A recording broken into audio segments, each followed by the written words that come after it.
Hi everyone, you're watching EE635 Applied Linear Algebra, the third lecture, and this happens to be the third and final module.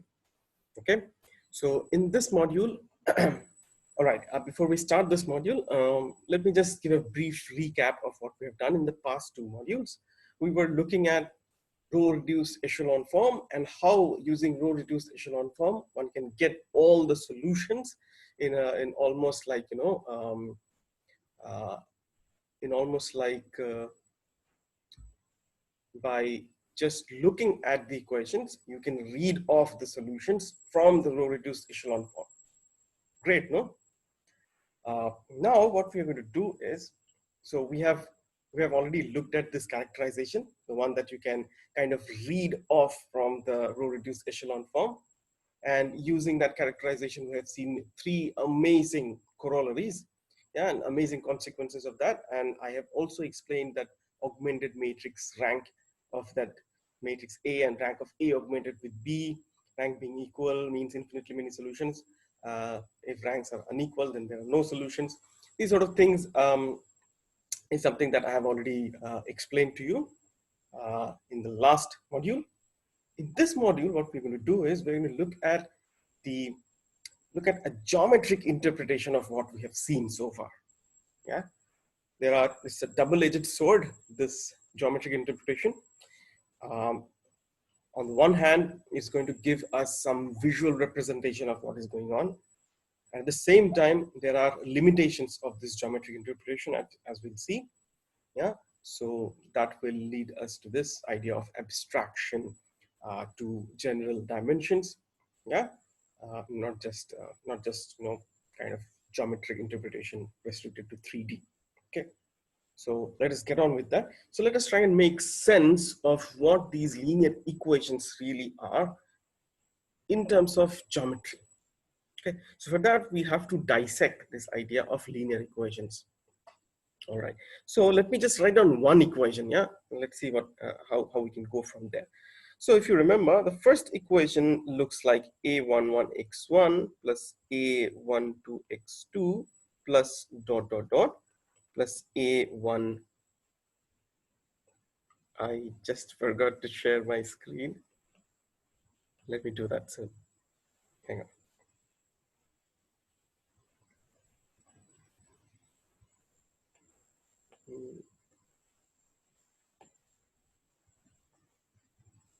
I hope this should be visible to you in a minute.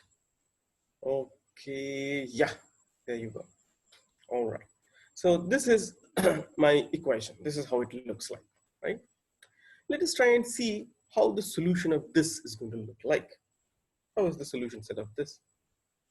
To understand this, let us restrict ourselves to special cases first. So special case number one, n equals 2. So only two variables. So then it's going to look like a11x1 plus a12x2 equals b1.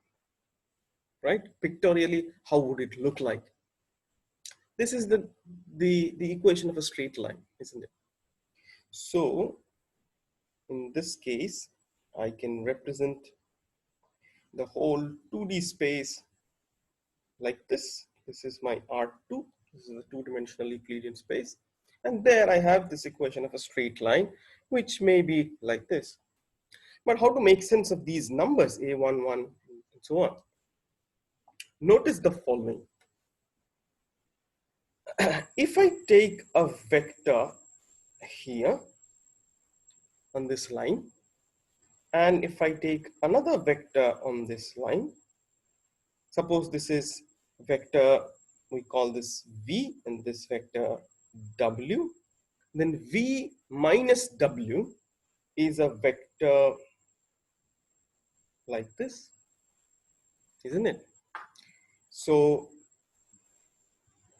that means A11, A12 times the vector V is equal to P1.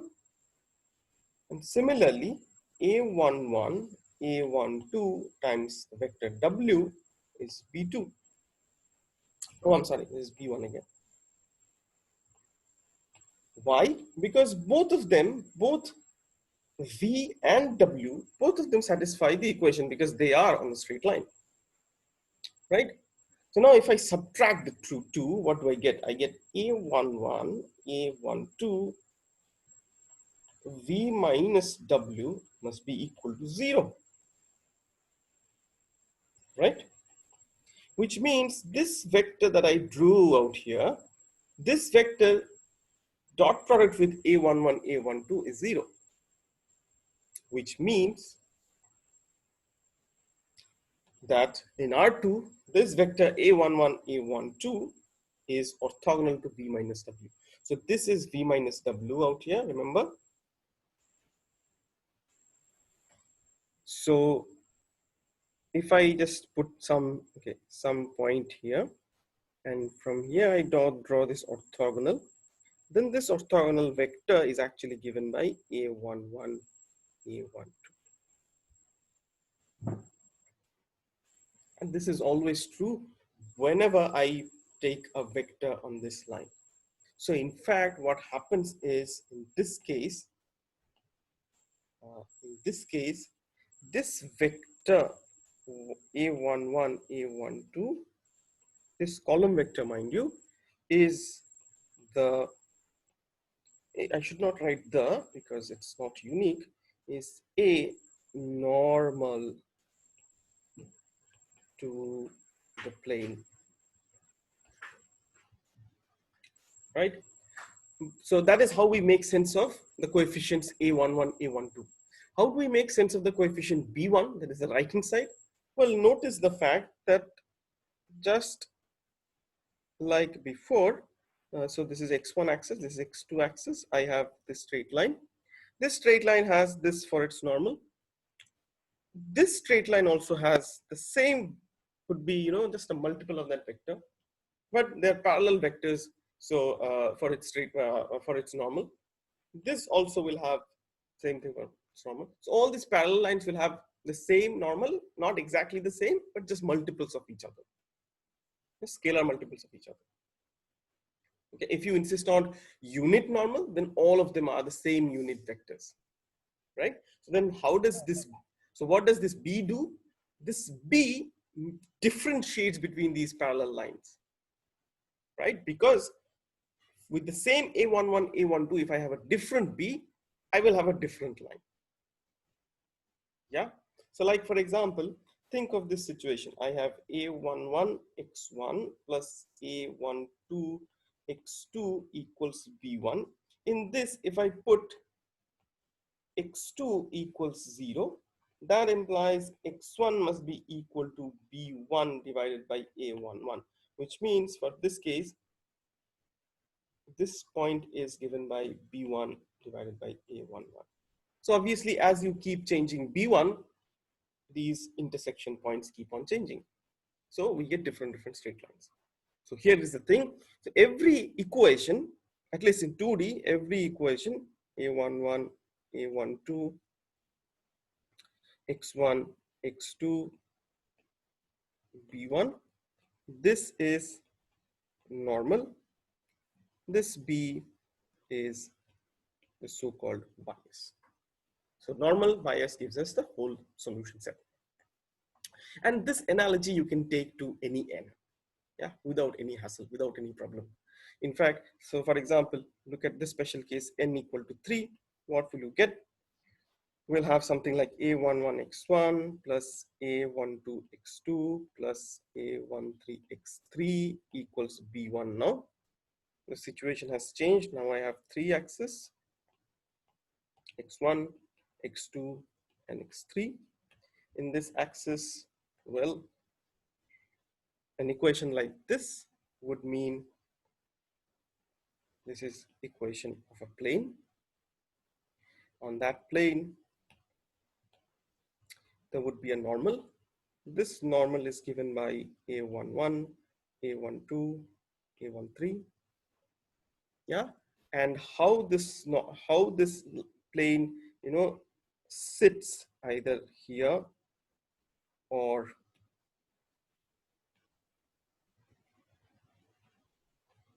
here. They have the same normal, but they have different biases. So therefore, that bias is determined by this right hand side B1. So once again, the same idea, there is a normal and there is a bias. So A11, A12, A13, X1, X2, X3 equals B1. This once again is normal, and this is bias. This is how every equation behaves. That this idea you can take further to to the general case when general n, right? Notice that when the right hand side, that is the bias is 0, that time x1 equal to 0, x2 equal to 0, and so on will be a solution. So therefore, the plane will pass through the origin, right? So that's a special situation, as we'll see later on. These things are called subspaces, right? So in general, so the general case where we have a11 x1 plus a12 x2 plus dot dot dot up to a1n xn equals b1. This is a so-called equation of a hyperplane.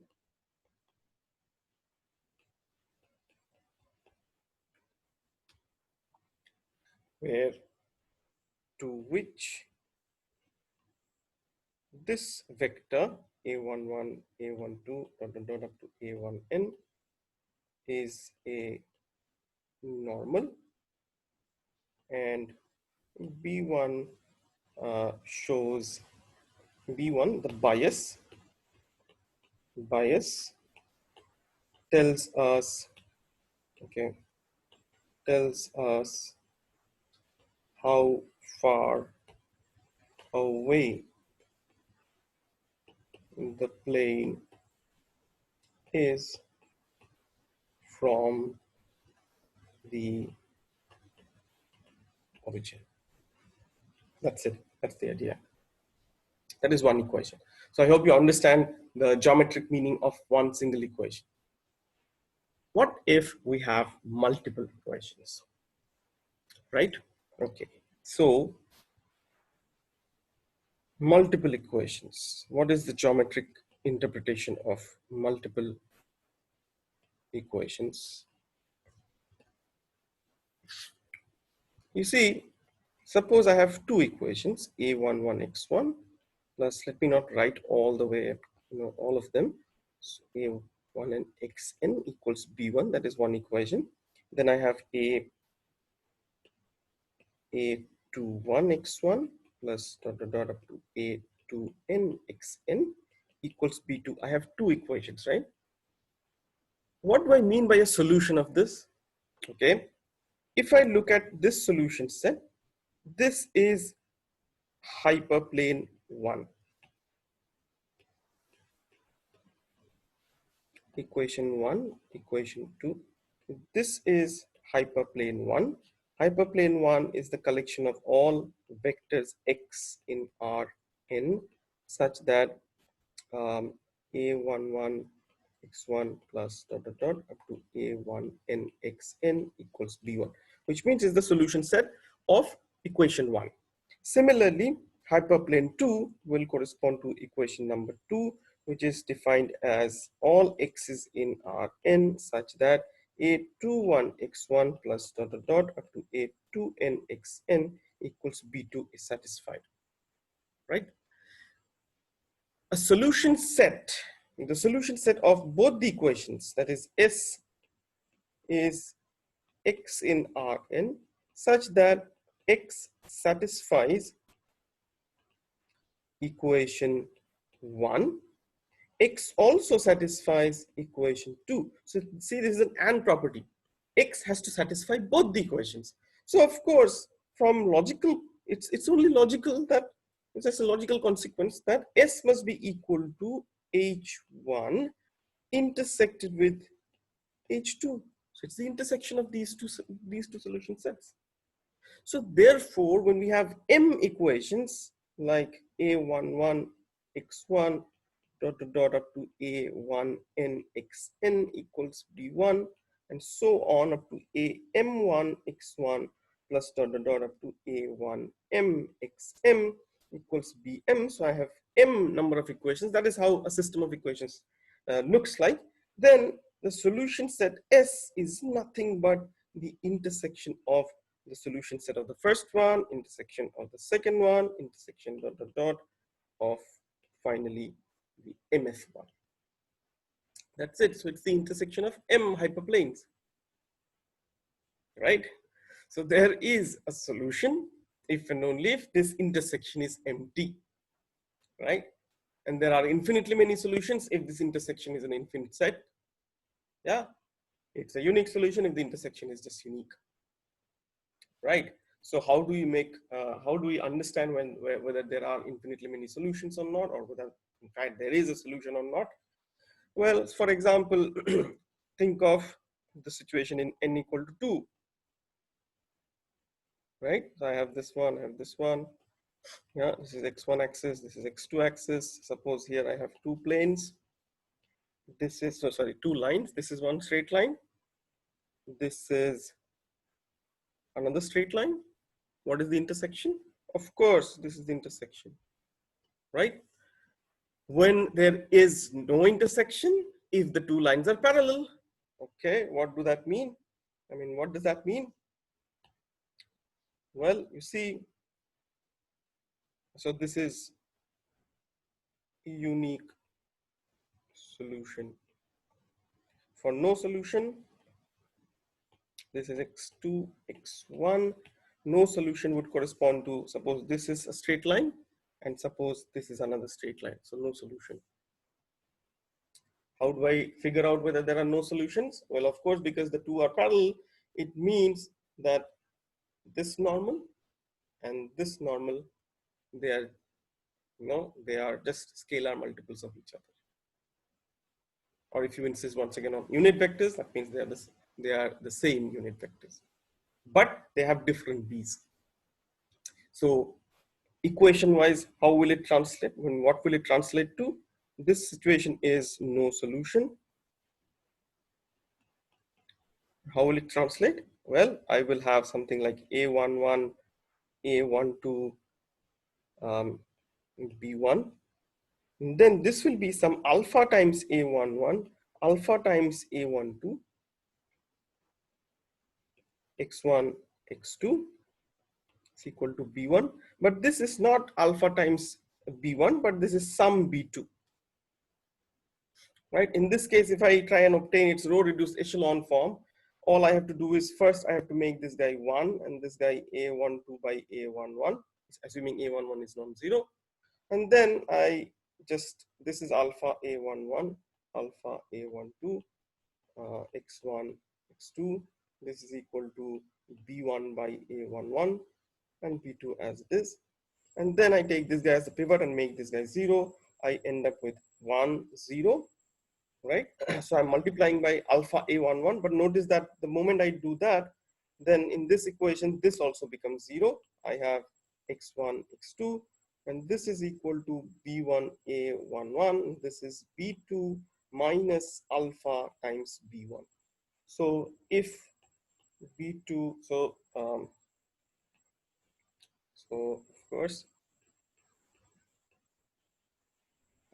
there exists solution if and only if B2 is not equal to B2, sorry, the solution if and only if B2 is equal to alpha B1. In that case, B2 is alpha B1. In that case, these two equations are just equations, the same equation. First equation is A11 x1 plus A12 x2 equals B1, and the second equation is alpha A11 x1 plus alpha A12 x2 equals alpha B1. So they are essentially the same equation, just scalar multiple of each other. Yeah, this is alpha. Equation 2 is just alpha times equation 1. So of course there will be solution, and there will be infinitely many solutions because they're the same line. Right? It would be the same line. However, if B2 is not alpha B1, then they are parallel lines, so they never intersect. Therefore, no solution. Right? So this is kind of easy to visualize. What will happen when n is equal to 3? Here we have to be a little mindful, because n equal to 3, of course, if there are like parallel planes, they don't intersect obviously. But even when the planes are not parallel to each other, in the sense that even when a11, a12, these normal vectors are not multiples of each other,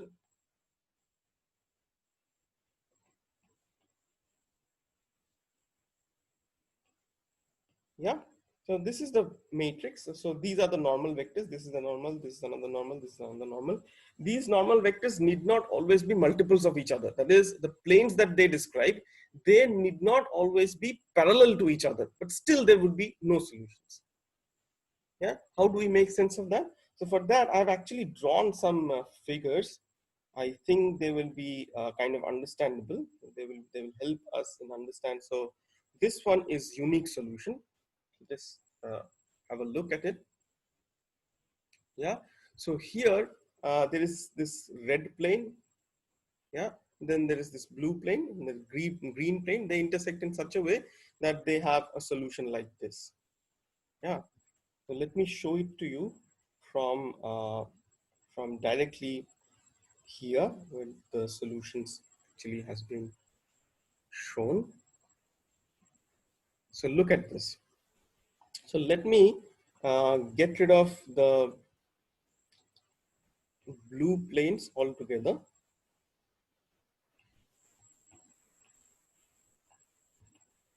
So when the blue planes are gone, I have a red plane, I have a green plane. So they intersect on this line, you see. So they intersect on this line, all right?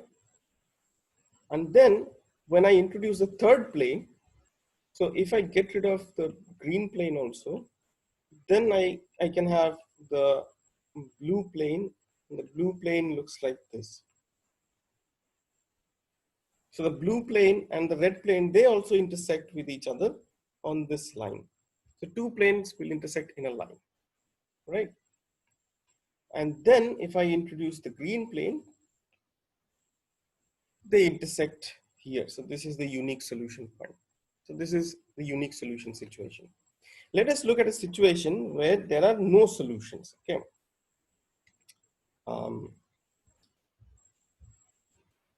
Here is a situation when there are no solutions. See, what happens is it's exactly like before. So let me show it to you from here.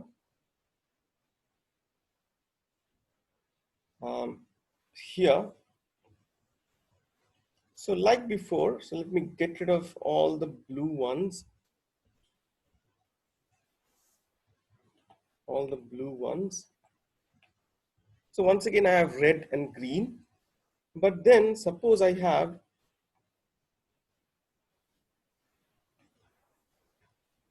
this and this and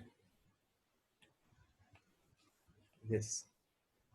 So once again, I have, so look at it carefully. Once again, sorry, I have, so let me small it, make it a little smaller. Yeah. So try and see, try and understand, try and visualize what is happening. I have the red plane, I have the green plane, they intersect in that line. But now I have this, and they are not parallel to each other. Now I have another plane, which also is not parallel to any of them, but it is such that it's parallel to the line that we get by intersecting the red and the green plane. So it becomes parallel to the line. Yeah, and that is why there are no solutions, right? There would be infinitely many solutions if the following happens. You see, I get rid of this one, I get rid of this one, I get rid of this one, but now I have, okay, this one, this. So if the planes instead was like that, it intersects exactly through the line that we obtain by intersecting green and red planes, then there would be infinitely many solutions. So then it looks kind of like a turbine, right? So this is a situation where there are infinitely many solutions. So you see, it becomes much more complicated to understand when n is equal to 3.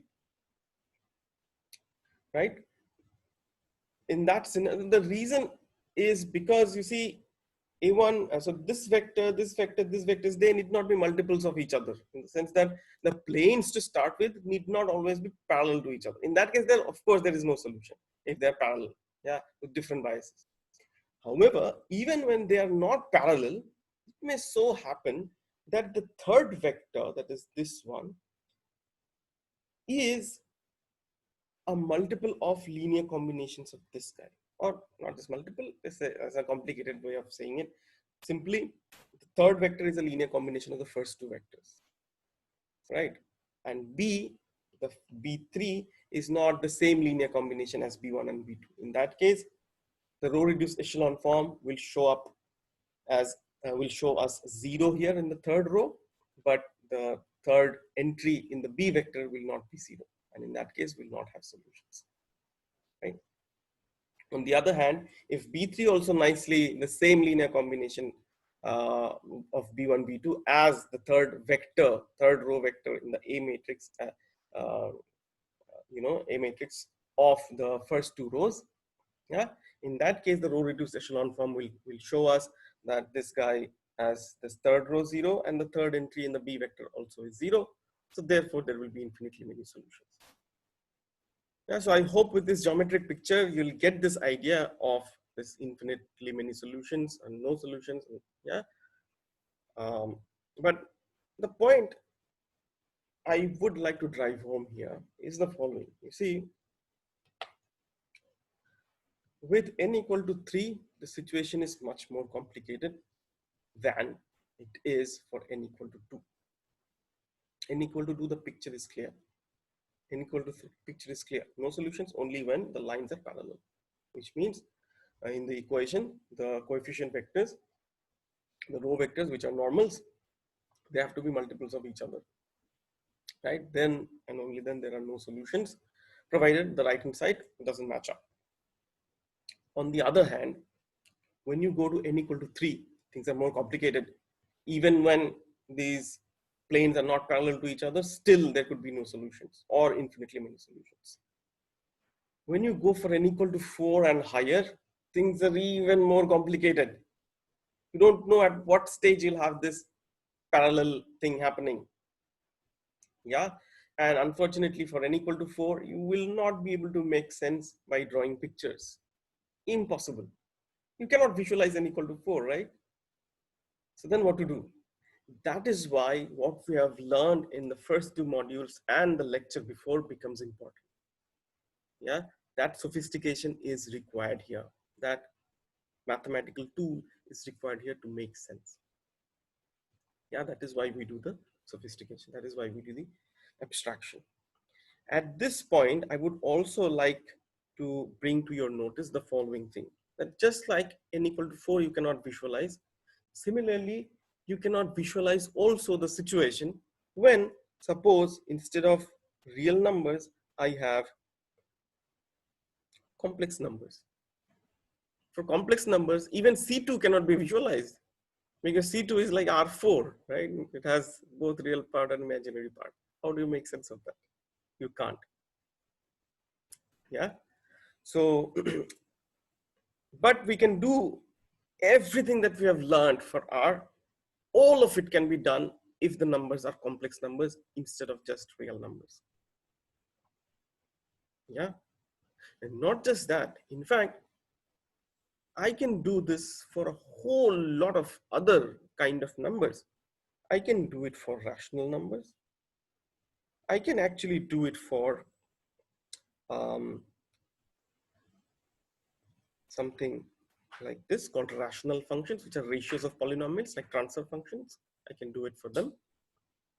Yeah.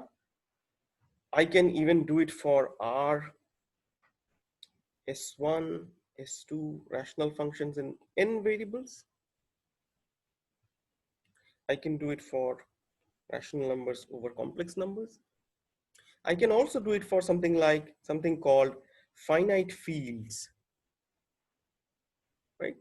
So what is it that tells us that whatever we have learned for row reduced echelon form, solving linear equations, what kind of numbers So for what kind of numbers can we do the stuff that we have learned here?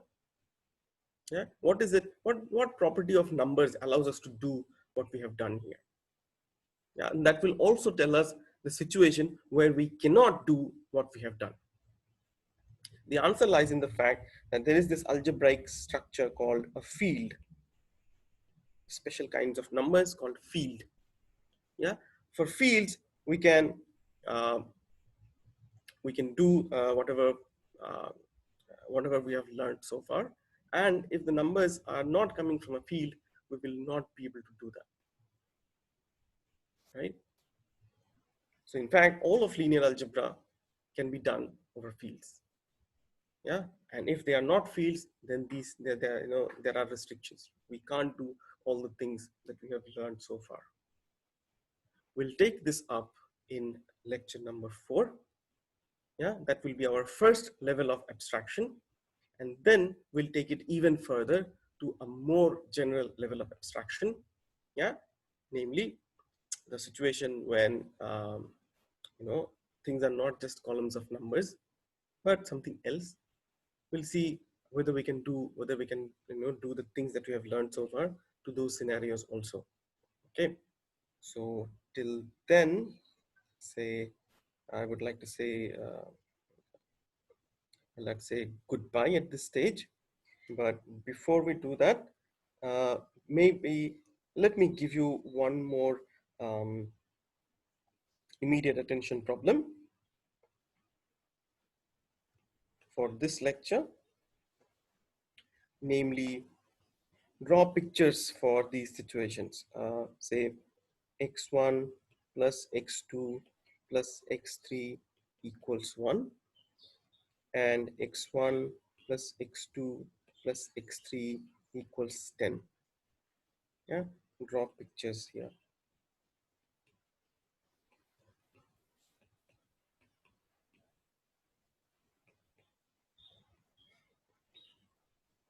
For these, oops, for these hyperplanes, and then IA4 would be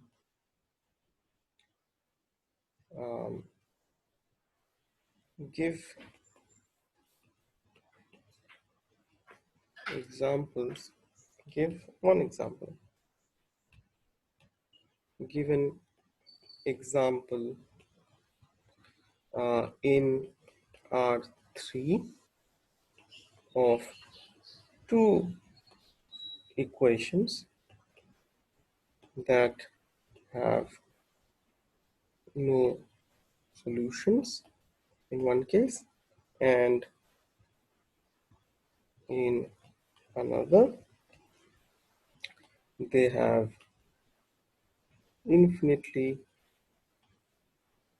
many solutions. These are two immediate attention problems. Okay. Um,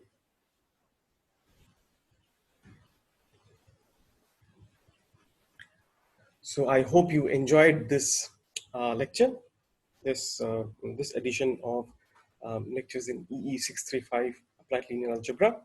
So uh, um, very importantly, please keep attending the live interactive sessions that are companion to these lectures, right? And please watch the lectures before you come to the live interactive session. That will help us in having the discussion, in a proper flow.